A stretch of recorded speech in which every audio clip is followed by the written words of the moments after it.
د تشو خبرو نه سړي ډېر وارخطا دي. خدای مکه پښتنو که لږ مو لاس ورته چک کړل د کراچۍ سمندر ته چې ځانونه نه وغورځوي.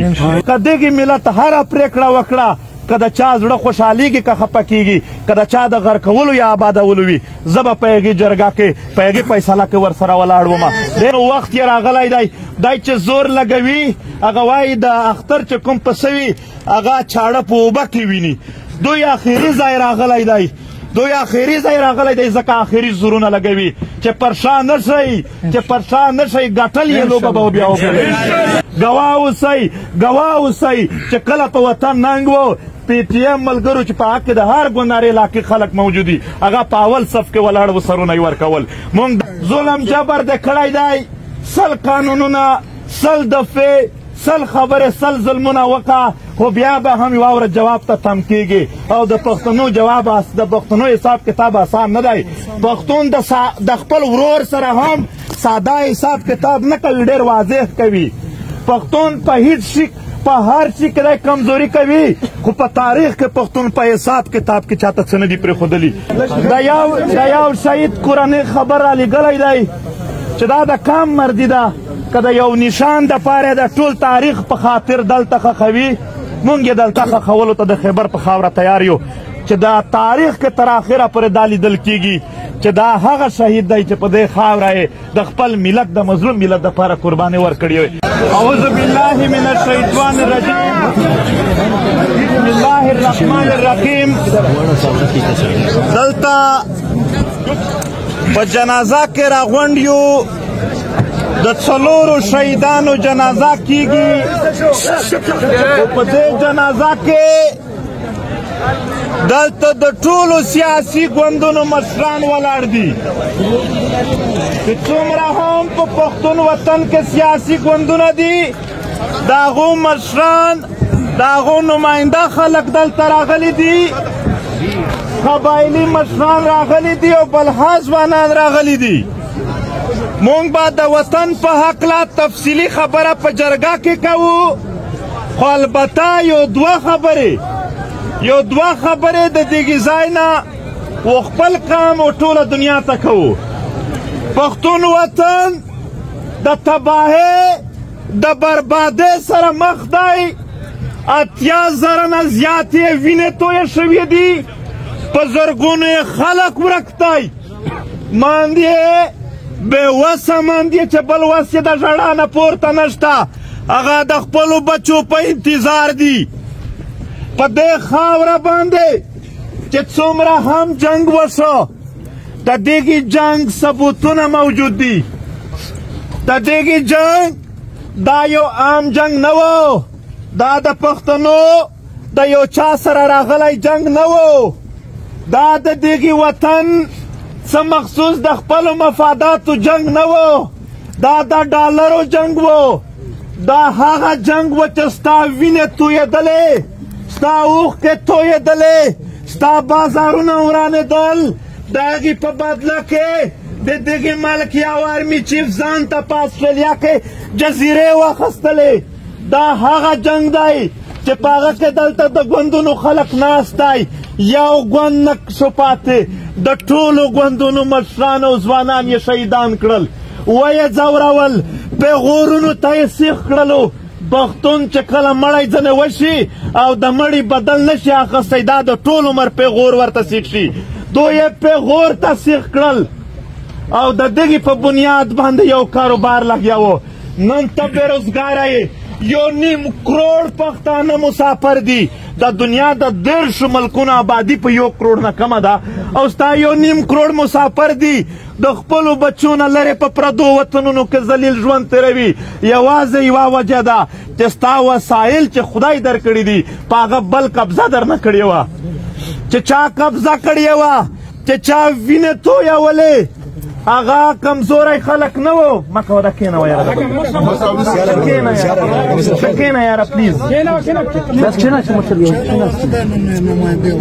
نو چې کوم خلک دا وینې تویوي کوم خلک ستا وسایل خوري منظم دي هغه ځان درته سنبال کړی دی د دنیا د قوتونه پر شا ولاړ دي د هغې مخنیوی د یو تنظیم د یو پارټۍ په بنیاد نشو کېدلی ټولې علاقې په احتجاج لګیا دي د یو علاقې په بنیاد یې ستا مخه نشوه نیوی د دې دپاره 11 اکتوبر ته د جرګې اعلان شوی و پښتنو تاسو خو د تاریخ د پښتنو که نه وی خبر خو د جرګې د روایاتو نه خو خبر یی چې جرګه راغوښتی هر څوک شي هر څوک یې راوغواړي خو د جرګې مالک خو هر څوک نه وي ټول یې شریک وي آیا دا جرګه د پی ټي ایم ده که د پښتنو ده دا تاریخ کې نه دي شوي چې دلته څوک ځان له جرګه وکړي څوک چې ځان له سره کیني هغه ته میټینګ وایي څوک چې ځان له سره کیني د یو ګوند خلک د یو تنظیم خلک هغه ته میټینګ یا اجلاس وایي جرګه د پښتنو روایت دي دا که هر ګوند راغوښتې ده تیره آیا ځان ته یې راغوښتې وه دا که هر ضلع راغوښتې ده ځان ته یې راغوښتې وه جرګه د پښتنو ده په جرګه نه تیره چا دعوا کړې ده چې دا زما خپله ده نه یې آینده کولی شي او نه څوک مونږ یوازې جرګو ته پرېږدو جرګه چې څوک راوغواړي دا زمونږ د ټولو پښتنو شریکه وي مسله د پی ټي ایم نه نه وه مسله د دې ځای نه جوړه شوله چې کله جرګه ته مونږ خلک راوغوښتو سیاسي ګوندونو ته ورغللو و مختلفو پیشو خلکو ته د مختلفو ضلعو مشرانو ته ورغللو کله چې هغې دښمن چې ستا په وینو باندې او ستا په وسایلو یې یو لوی کاروبار جوړ کړی دی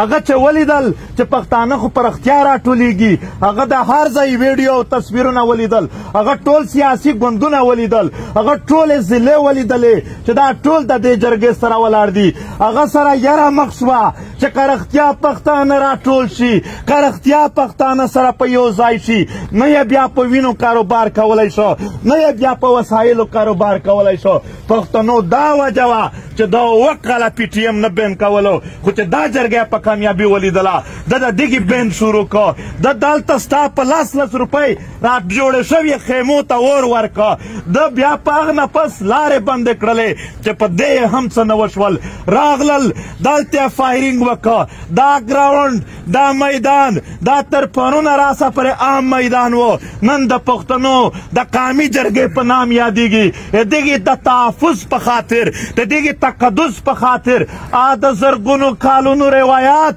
چې ستا نیکونو غورنیکونو په دې خاوره په تاریخ کې یو مثبت روایات د جرګې ساتلی و د هغې روایات په خاطر د قرآن شریف هغه یو څه جملې چې تاسو بیا مشوره سره وکئ مشوره منه جرګه ده د هغې په خاطر باندې دغو ځوانانو خپل سرونه ورکړل وینې تویې شولې زخمیان او شهیدان شول خو دغه میدان نن یې هم تاسو ته دربخلی دی چې راسئ پښتنو موږ په خپلو وینو یې درته ساتو دا میدان خو ته راټول شه زه دغو ټولو مشرانو ته وایم سبا جرګه شروع کیږي چې څوک دا خبره اوري هغو ته وایو تفصیلي خبره به هلته کوو هلته به ټول مشاورت سره کوو نن دومره درته وایم که ته سبا جرګې ته راځې صحیح ده په لاره که به مشکل وي تکلیف به وي لارې به بندې وي نن حوصله ولره نن تکلیف په ځان تیر که او دې ځان ته دې ځای ته ځان راورسوه ته به د عزت او د امن ژوند وکړې خو که چیرې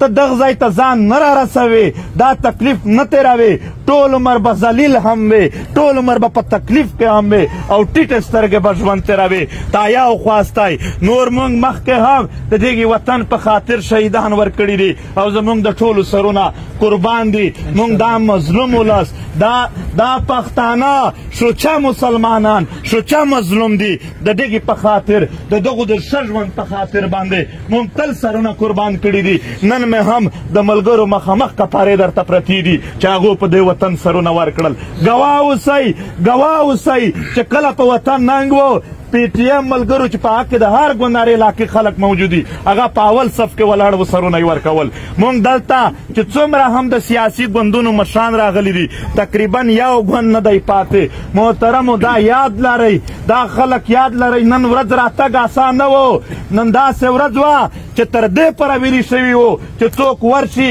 موږ به شناختي کارډونه پاسپورټونه بلاک کوو موږ به د هغې خلاف کارواهي کوو دا مشران نن هم درته ولاړ دي نه په یوه کیسه کې نه دي. پاتې شوله د دوی د کاروایۍ خبره. تا پرونه خپل زور وکړه، بله ورځ د کړی دی ته خپل مکمل زور وکړه. موږ ښه په آرام سینې درته نیولې دي. یوه خبره خالي دا کوم سنټر صاحب، نثارباز د څه شول؟ الله د تشو خبرو نه سړي ډېر ورخطا دي. خدای مکه پښتنو که لږ مو لاس ورته چک کړل د کراچۍ سمندر ته چې ځانونه نه وغورځوي، دوی د تشو خبرو نه دومره ورخطا شوي دي. انشاءالله ظلم جبر د کړی دی. 100 قانونونه، 100 دفعې، 100 خبرې، 100 ظلمونه وکړه، خو بیا به هم یوه ورځ جواب ته تم کېږي. او د پښتنو جواب د پښتنو حساب کتاب آسان نه دی. پښتون د خپل ورور سره هم ساده حساب کتاب نه کوي، ډېر واضح کوي. پښتون په هیڅ شي په هر شي کې کمزوري کوي، خو په تاریخ کې پښتون په حساب کتاب کې چاته څه نه دي پرېښودلي. هېڅکله نه درته معاف دي، نه یې درته معاف کوو. باقي اوس ډېرې خبرې نه کومه. جرګه را روانه ده، جرګه به فیصله کوي، جرګه به پرېکړه کوي. جرګه زما د وطن د ټولو ګوندونو مشرانو، زما وطن د ټولو مشرانو، قبایلي علاقایي مشرانو، د دغو ټولو شریکه ده. زه د دوی ټولو پابند یم چې دوی څه هم راته وویل زه یې منمه. او که دغې ملت هره پرېکړه وکړه، که د چا زړه خوشحالیږي که خفه کېږي، که د چا د غر کولو یا آبادولو وي، زه به په هغې جرګه کې په هغې فیصله کې ورسره ولاړ ومه. ډېره مننه. نارې مه وایئ، اوس لاینونه جوړ کړئ.